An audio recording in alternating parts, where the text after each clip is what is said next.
ভারতীয় জনতা পার্টি তারা যত বেশি বুঝতে পারছে যে তাদের পরাজয় একদম নিশ্চিত, তত বেশি নোক দাঁত বার করে সম্পূর্ণ অনৈতিকভাবে ব্যাকডোর পলিটিক্স, কখনো সিবিআই, কখনো ইডি, কখনো এনআইএ, কখনো নির্বাচন কমিশন, কেন্দ্রীয় বাহিনী পাঠিয়ে লাগাতার অত্যাচার চালাচ্ছে। এবং সেটা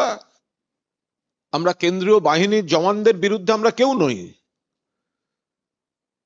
কিন্তু তাদের যে ব্যবহার করা হচ্ছে তারা সব সীমা অতিক্রম করে যাচ্ছে,